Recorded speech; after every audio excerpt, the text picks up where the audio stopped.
चलिए नमस्कार दोस्तों, स्वागत है आप सभी दोस्तों का लेयर 3 एजुकेशन में। देखिए हम लोग आपके एमपीजीके के 1000 क्वेश्चन यानी कि 1000 क्वेश्चन की सीरीज को कंटिन्यू कर रहे थे और इसमें हम लोग अभी तक 16 क्लासेस 16 क्लासेस आपकी हो चुकी है।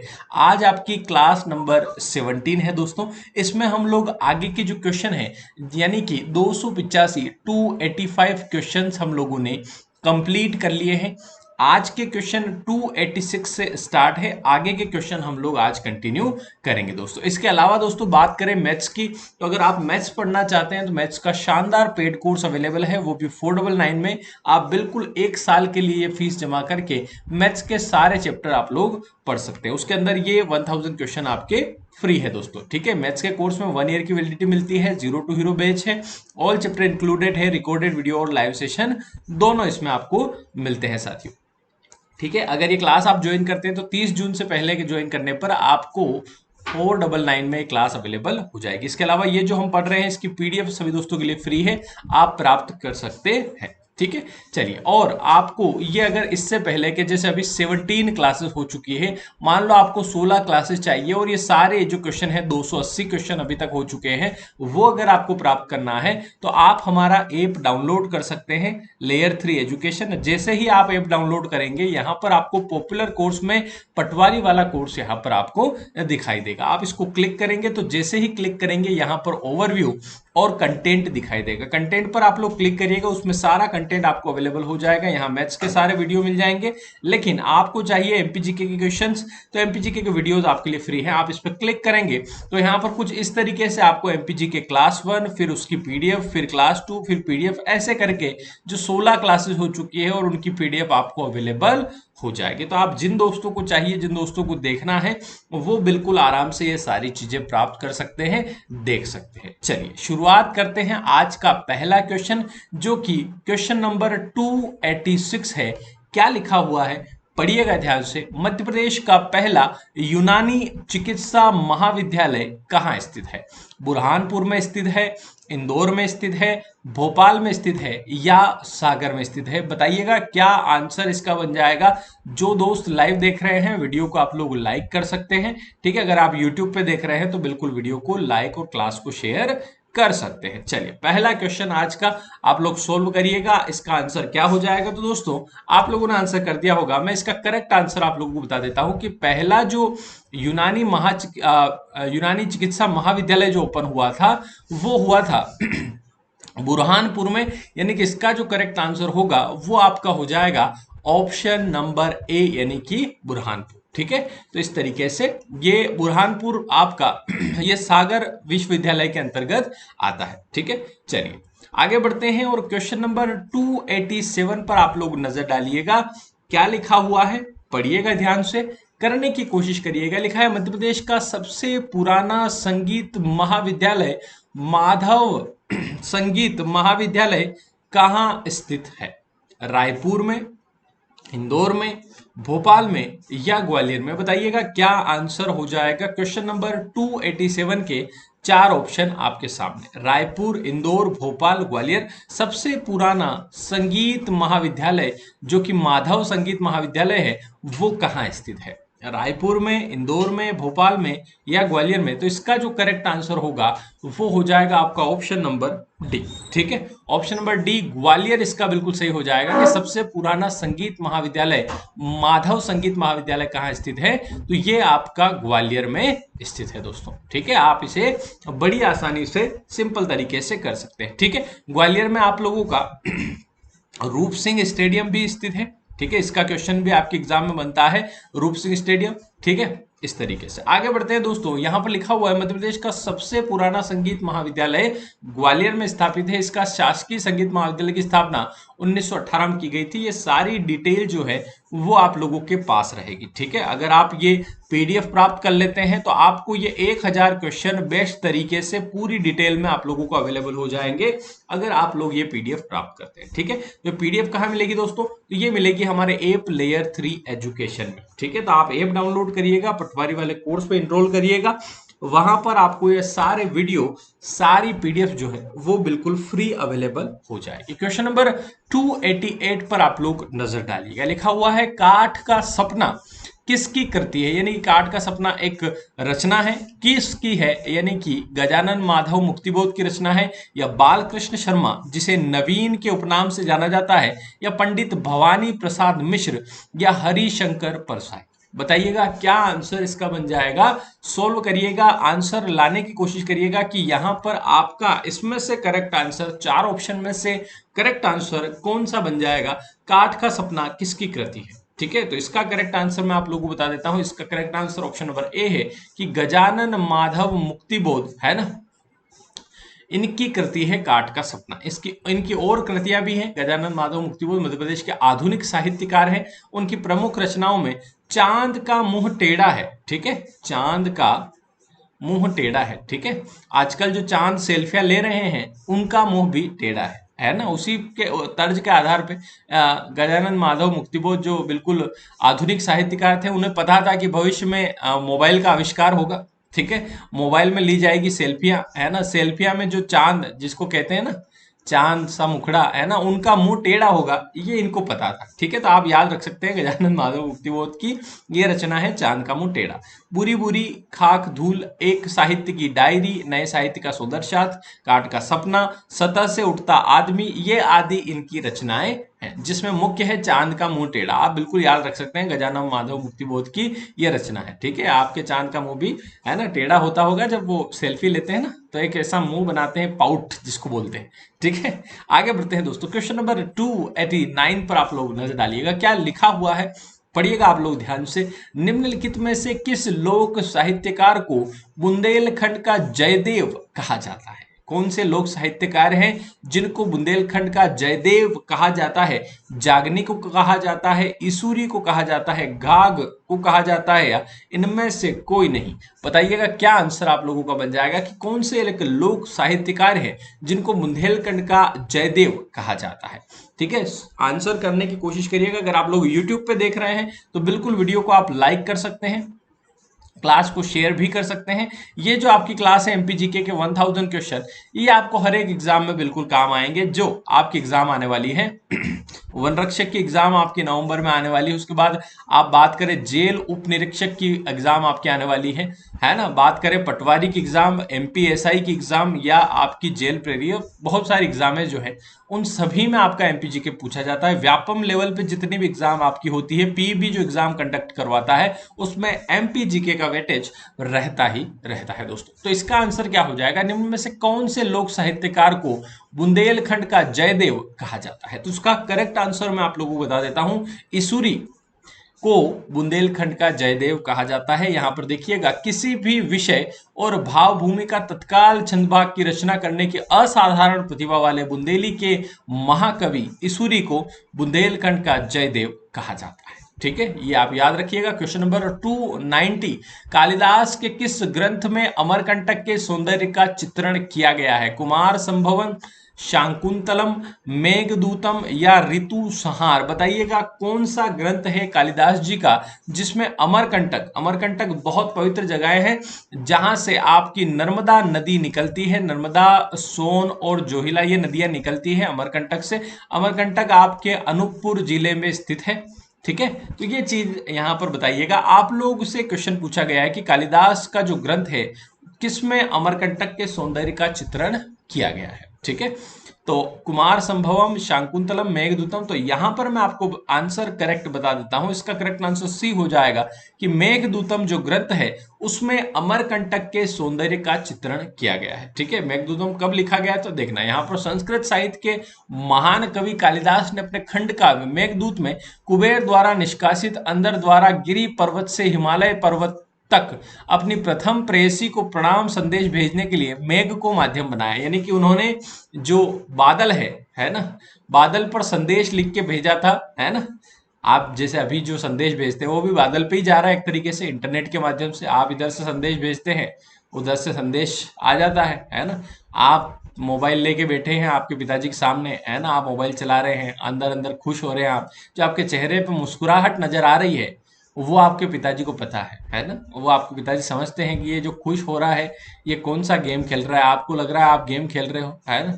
उनको पता है कौन सा गेम खेलना है आप, ठीक है। हाँ, तो यहाँ पर उन्होंने अपनी प्रथम प्रेयसी को प्रणाम संदेश भेजने के लिए मेघ को माध्यम बनाया है। साथ ही कवि ने प्रकृति के सौंदर्य को मानवीय कृत्य करते हुए अत्यंत सुंदर ढंग से वर्णन किया है, जिसमें मध्य प्रदेश के पवित्र और रमणीय प्राकृतिक स्थल अमरकंटक के सौंदर्य को भी सुंदर ढंग से वर्णन किया गया है। तो ये चीज आप लोग ध्यान रख सकते हैं कि कौन से में, तो मेघदूतम में उन्होंने बताया है। ये चीज आप लोग ध्यान रख सकते हैं, ये चीज आप लोग याद रख सकते हैं। आगे बढ़ते हैं दोस्तों। इसके अलावा अगर आप मैथ्स भी शानदार तरीके से पढ़ना चाहते हैं तो बिल्कुल पेड कोर्स अवेलेबल है 499 में। आपका जो ऑफर है वो 30 जून को समाप्त हो जाएगा। अगर आप लोग 499 में पूरा कोर्स पढ़ना चाहते हैं मैथ्स का, तो आप 30 जून से पहले ज्वाइन कर सकते हैं। लेयर 3 एजुकेशन ऐप आप डाउनलोड करिएगा, उसके अंदर आप लोगों को 0 to हीरो बैच अवेलेबल हो जाएगी। हर चैप्टर इंक्लूड है, रिकॉर्डेड वीडियोस उसमें है ना, और लाइव सेशन भी उसमें रहते हैं। 1000 की फीस अभी 499 है। 30 तारीख के बाद 1000 रुपीज उसकी प्राइस जो है वो हो जाएगी। ठीक है दोस्तों, चलिए इस नंबर पे आप लोग मैसेज भी कर सकते हैं। अगर ये क्लास डेली होती है और आपको लिंक नहीं मिलती है या इस क्लास का पता नहीं चलता है, तो आप लोग मुझे मैसेज करके बता सकते हैं। क्वेश्चन नंबर 291 पे आप लोग नजर डालिएगा, क्या लिखा हुआ है साथियों।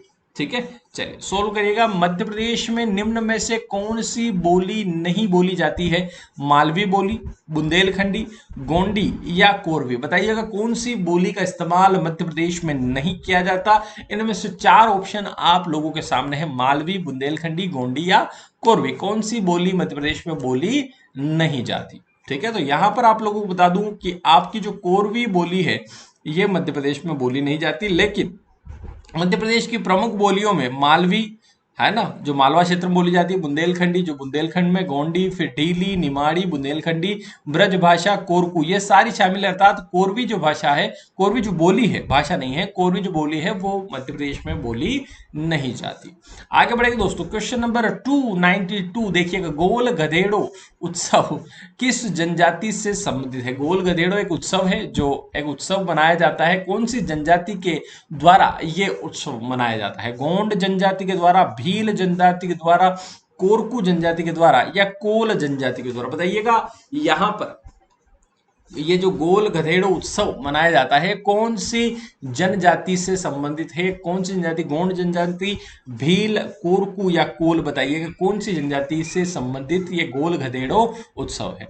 तो यहां पर मैं आप लोगों को बता दूं 292 का जो आंसर बनेगा वो बिल्कुल सही आपका बनेगा ऑप्शन नंबर बी, कि ये भील जनजाति का उत्सव है। अब इस उत्सव में क्या होता है, यहां पर देखिए मध्य प्रदेश की भील जनजाति द्वारा होली के अवसर पर, कभी कभी क्वेश्चन ऐसा भी बन सकता है कि जो गोल गधेड़ो उत्सव मनाया जाता है भील जनजाति द्वारा वो कौन से त्योहार पर मनाया जाता है? तो ये आपके होली के त्योहार पर मनाया जाता है।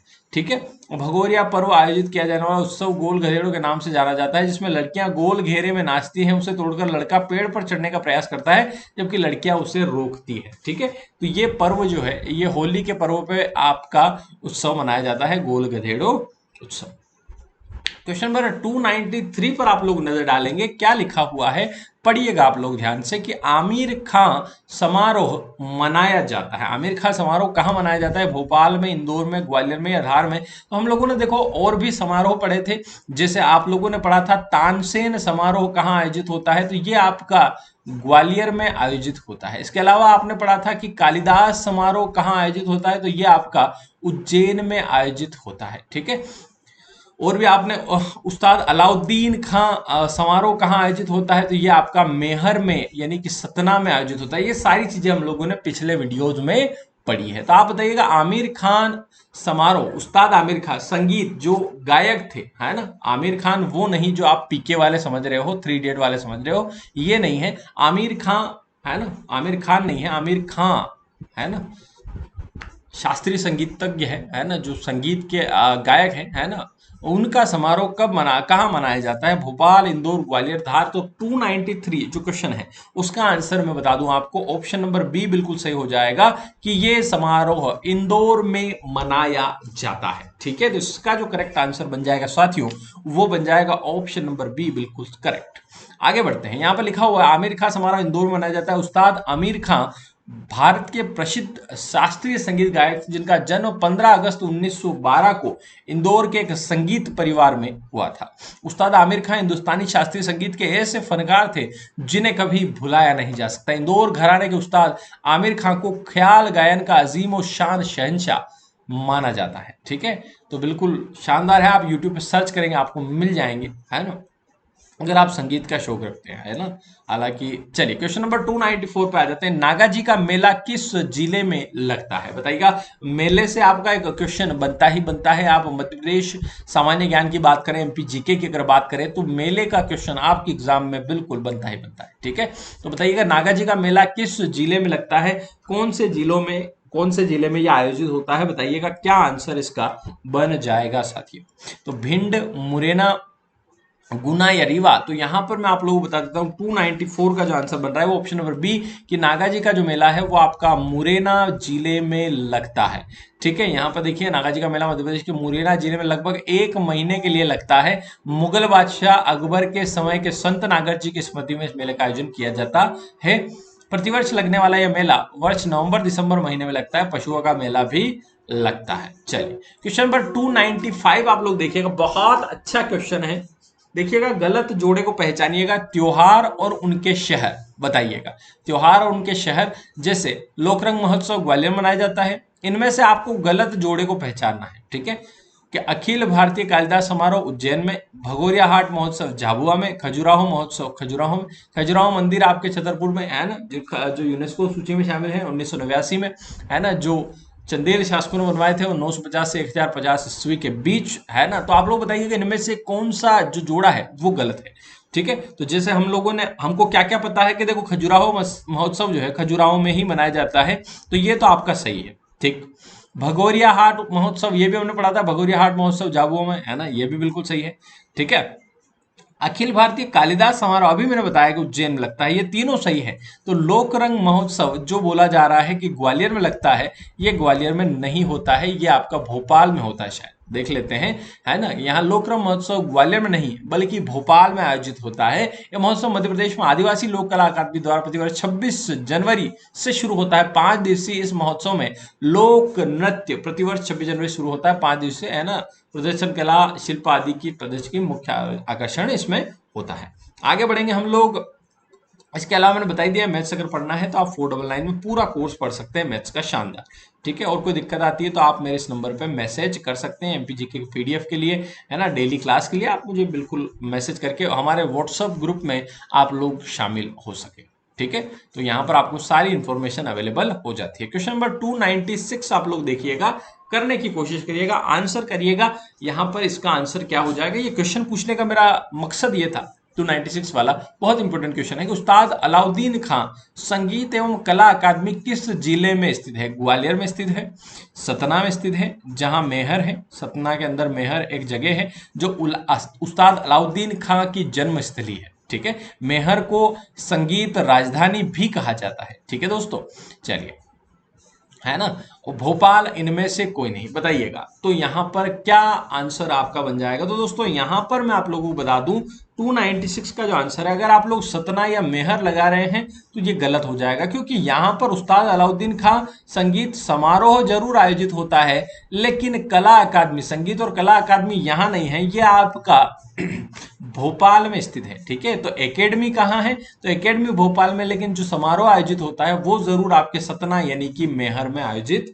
होता है। तो ये चीज आप लोग जरूर ध्यान रख सकते हैं। ठीक है, चलिए आगे हम लोग बढ़ते हैं। क्वेश्चन नंबर, यहाँ पर देखिए, अलाउद्दीन खान संगीत कला अकादमी भोपाल जिले में स्थित है। इस अकादमी की स्थापना 1979 में मेहर में की गई थी। ठीक है, यह कलाकारों को संगीत एवं अन्य विधाओं के प्रोत्साहन देने का कार्य ये करती है। ठीक है, आगे बढ़ते हैं दोस्तों। क्वेश्चन नंबर यहाँ पर बितवा लिखा हुआ है, बितवा त्योहार समारोह आयोजित किया जाता है कहाँ, भेड़ाघाट में, शिवपुरी में, विदिशा में या राजगढ़ में, बताइएगा। बितवा त्योहार जो समारोह होता है वो कहाँ आयोजित किया जाता है, भेड़ाघाट, है ना, जो आपका जबलपुर में स्थित है वहां पर, या शिवपुरी में, या विदिशा में, या राजगढ़ में, बताइएगा इसका आंसर क्या बन जाएगा दोस्तों। ठीक है, तो यहां पर जो करेक्ट आंसर आप लोगों का बनेगा वो मैं बता दूं, आपका ऑप्शन नंबर सी यानी कि विदिशा, है ना, 297 का सी ही है हाँ देख लेते हैं, सी बिल्कुल सही है, इसका विदिशा में ये आयोजित होता है। यहाँ पर देखना, बितवा त्योहार समारोह विदिशा में आयोजित होता है, जबकि शिवपुरी में शिवपुरी उत्सव की शुरुआत की गई है। ठीक है, क्वेश्चन नंबर 298 पर आप लोग नजर डालिएगा, क्या लिखा हुआ है ना। देवी जोगेश्वरी मेला कहाँ आयोजित किया जाता है? भांडेर में, चंदेरी में, मांडू में या घिघारा में? बताइएगा, देवी जोगेश्वरी का मेला कहाँ लगता है मेरे दोस्तों? ठीक है, मेले का क्वेश्चन आपका डेफिनेटली एक क्वेश्चन बनता ही बनता है, आपको प्रमुख मेले जरूर याद करना चाहिए। 298 का आंसर क्या हो जाएगा, देखना कि देवी जोगेश्वरी का मेला जो है वो आपका कहाँ, 298 का आंसर चंदेरी ही आ रहा है, बिल्कुल सही। ऑप्शन नंबर बी बिल्कुल सही है कि चंदेरी में आयोजित होता है यहाँ पर। ठीक है, सैकड़ों सालों से अशोकनगर जिले का जो चंदेरी, चंदेरी की साड़ियां भी बहुत प्रसिद्ध है, चंदेरी की साड़ियां प्रसिद्ध है ना। नाम जोगेश्वरी मेला लगता आ रहा है, कहा जाता है कि चंदेरी के शासक जोगेश्वरी देवी के भक्त थे, इसीलिए अशोकनगर जिले में चंदेरी नामक स्थान पर यह जोगेश्वरी देवी का मेला लगता आ रहा है दोस्तों। ठीक है, क्वेश्चन नंबर 299 देखिएगा, तानसेन संगीत समारोह आयोजित किया जाता है, कहाँ आयोजित किया जाता है? भोपाल, इंदौर, सांची या ग्वालियर? बताइएगा क्या आंसर आपका बन जाएगा 299 का। देखना, तो यहां पर हम लोग देखते हैं 299 का जो आंसर बनेगा वो बनेगा डी कि तानसेन, ये आपको याद रखने की जरूरत ही नहीं है, इतनी बार पढ़ लिया हमने कि तानसेन संगीत समारोह ग्वालियर में लगता है। ठीक है, तो ये चीज आप ध्यान रखते हैं। ठीक है, यहाँ पर आज की डिटेल भी, तानसेन संगीत समारोह तो आज हर वर्ष ग्वालियर में तानसेन के मजार पर किया जाता है, इस समारोह का मुख्य उद्देश्य संगीतकार है ना, ये पूरी डिटेल आप लोग पढ़ सकते हैं, ये पीडीएफ आप लोग प्राप्त कर सकते हैं। अगर आपको एक पीडीएफ चाहिए तो आप लेयर 3 एजुकेशन ऐप डाउनलोड करिएगा, ऐप के अंदर आप पटवारी वाले कोर्स में जाइएगा, पटवारी वाले कोर्स में ये फ्री आपके लिए अवेलेबल है। ठीक है, अगर आप ये कोर्स ज्वाइन करते हैं तो ये सारे वीडियो, सारी पीडीएफ आपके लिए फ्री अवेलेबल है मेरे दोस्तों। ठीक है, चलिए आगे बढ़ते हैं और आज का लास्ट क्वेश्चन हम लोग देख लेते हैं, क्वेश्चन नंबर 300 कि राष्ट्रीय अलंकरण समारोह आयोजित किया जाता है इंदौर में, जबलपुर में, उज्जैन में या भोपाल में? बताइएगा क्या आंसर इसका बन जाएगा कि राष्ट्रीय अलंकरण समारोह में लोगों ने कौन कौन से समारोह याद कर लिया? तानसेन समारोह आपका ग्वालियर में, आपने कालिदास समारोह याद करा है, ये आपका उज्जैन में है ना। ठीक है, आपने अलाउद्दीन खां समारोह मेहर यानी कि सतना में है। राष्ट्रीय अलंकरण समारोह कहाँ आयोजित किया जाता है? तो 300 जो 300वां क्वेश्चन है, आज 300 क्वेश्चन कंप्लीट हो गए, बहुत अच्छी बात है। ठीक है, 300 का डी आपका बिल्कुल करेक्ट आंसर हो जाएगा कि भोपाल में ये राष्ट्रीय अलंकरण समारोह आयोजित किया जाता है। वैसे राष्ट्रीय लिखा हुआ हो तो मैक्सिमम चीजें आपकी भोपाल में ही रहेगी। ठीक है, ये आप थोड़ा सा आइडिया लगा सकते हैं अगर आपको नहीं पता है तो। ठीक है, तो राष्ट्रीय अलंकरण समारोह भोपाल में आयोजित होता है। ठीक है दोस्तों, चलिए वीडियो अगर आप लोग YouTube पे देख रहे हैं तो जरूर से वीडियो को लाइक कर दीजिएगा, क्लास को शेयर भी आप लोग कर सकते हैं। मिलते हैं आपसे नेक्स्ट वीडियो में, 301 के आगे के क्वेश्चन आपकी नेक्स्ट क्लास में हम लोग करते हैं। तब तक के लिए अलविदा, थैंक यू सो मच पूरी क्लास देखने के लिए, बहुत बहुत धन्यवाद। मुलाकात होगी आपसे नेक्स्ट वीडियो में, और क्लास अच्छी लगती है तो कमेंट जरूर करिएगा क्लास कैसी लगी, क्वेश्चन कैसे लग रहे हैं। अगर क्वेश्चन अच्छे लगते हैं तो फिर हम लोग टॉपिक के वीडियो भी बनाएंगे, जैसे मध्य प्रदेश का गठन, मध्य प्रदेश की नदियां, मध्य प्रदेश के मेले, टॉपिक वाइज भी हम लोग पढ़ेंगे। अगर आप लोग वीडियो को लाइक और शेयर ज्यादा से ज्यादा करते हैं, इस क्लास को सक्सेसफुल बनाते हैं, तो हम लोग जरूर आपके लिए बेहतरीन चीजें अवेलेबल करवाएंगे यूट्यूब पे। ठीक है, थैंक यू सो मच, मिलते हैं नेक्स्ट वीडियो, तब तक के लिए अलविदा, थैंक यू सो मच, धन्यवाद, गुड बाय।